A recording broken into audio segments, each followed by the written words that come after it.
تفسیر بیان القرآن سے اردو خواندہ کیسے استفادہ کر سکتا ہے؟ احمد مامون صاحب، یہ تفسیر بیان القرآن کس کو کہہ رہے ہیں؟ اس کی تشریح ہو جاتی تو بڑا اچھا ہوتا۔ بیان القرآن جو ہے یہ لکھی ہے حضرت تھانوی رحمۃ اللہ علیہ نے، کمال کی چیز لکھی ہے، اور وہ ہم جیسے ان پڑھ لوگوں کے لیے تھوڑا ہی ہے۔ حضرت تھانوی رحمۃ اللہ علیہ کی تفسیر اصلاً علماء کے لیے، اہل علم اس سے استفادہ کریں، ایک ایک حرف میں اور لفظ میں علم کے سمندر سمو دیے۔ حضرت احمد اللہ نے کہیں ایک لفظ کو لکھا ہے، کاٹا ہے۔ اب تو حضرت احمد اللہ کی اپنی تحریر، اپنے قلم مبارک سے جو لکھی ہے اس کی فوٹو کاپی ہمارے ہاں ہے، شاید 8 یا 12 جلدیں ہمارے یہاں لائبریری میں۔ حضرت تھانوی رحمۃ اللہ بعض جگہ پہ خود کاٹا ہے، تو ہم نے ہر حروف کو پڑھا کہ حضرت احمد اللہ نے کیوں کاٹا تھا، کاٹا ہے، پھر اس جملے کو دوبارہ لکھا ہے، تو پھر پتہ چلا کہ اس سے یہ مفہوم متبادر ہوتا تھا۔ حضرت رحمۃ اللہ غالباً اس سے بچنے کو یہ لکھا ہے۔ کاش اس طرح کی چیز شاہ عبد القادر صاحب محدث دہلوی رحمۃ اللہ علیہ کے یہاں بھی مل جاتی تو علم کا بہت بڑا ذخیرہ ہاتھ آ جاتا۔ کاش۔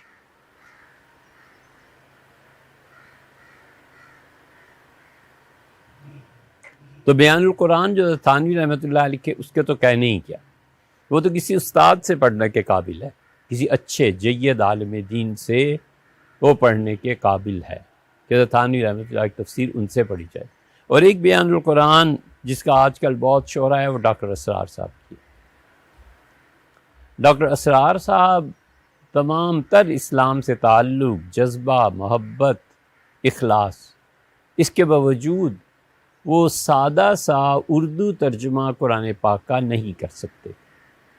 یہ انہوں نے خود بھی فرمایا، وہ اردو ترجمہ دیکھتے تھے اور لوگوں کو سناتے تھے۔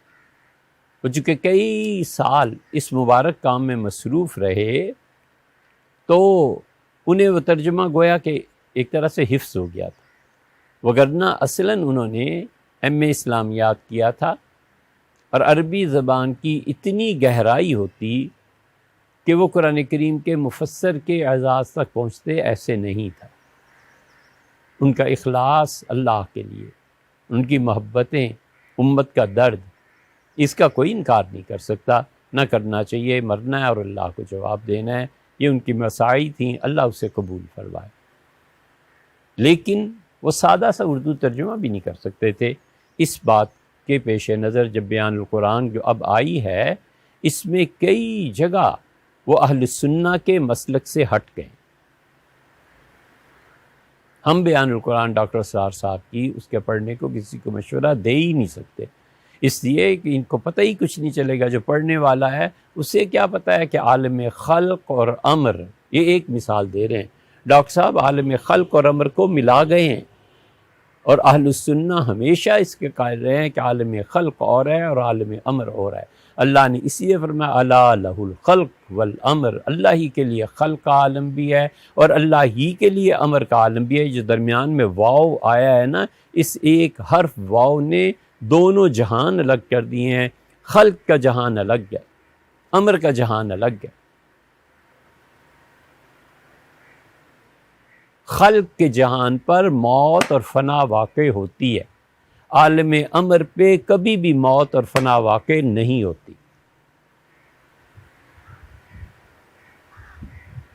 اس میں دیکھ لیجئے گا آپ، یہ اہل سنہ کا پکا مسئلہ ہے۔ تو جس بچے کو پتہ نہیں ہے کہ عالم خلق کیا ہوتا ہے اور عالم امر کیا ہوتا ہے، وہ جب ان چیزوں کو پڑھتا ہے تو جب ہوش آئے گی تو آئے گی نا، وہ اہل سنہ کے مسلک سے ہٹ جائے گا۔ عالم خلق میں فنا ہے، عالم امر کیا ہے؟ عالم امر زمانہ ہے، زمانے کو کب موت ہے، کب فنا ہے۔ عالم امر روح انسانی ہے، یسالونک عن الروح، یہ لوگ آپ سے پوچھتے ہیں روح کیا چیز ہے، کل الروح من امر ربی، نے کہ یہ روح امر ربی ہے، اللہ کا امر ہے۔ عالم امر میں روح ہے نا، تو اللہ نے خود کہا یہ عالم امر میں سے، اس پہ کہاں سے فنا طاری ہوگی؟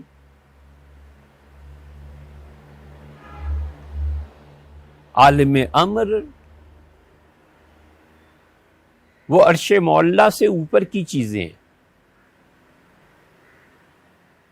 قلب، روح، سر، خفی، اخفا، یہ سارے لطائف جو ہیں یہ سب عالم امر سے تعلق رکھتے ہیں، ان پہ کہاں موت طاری ہوتی ہے؟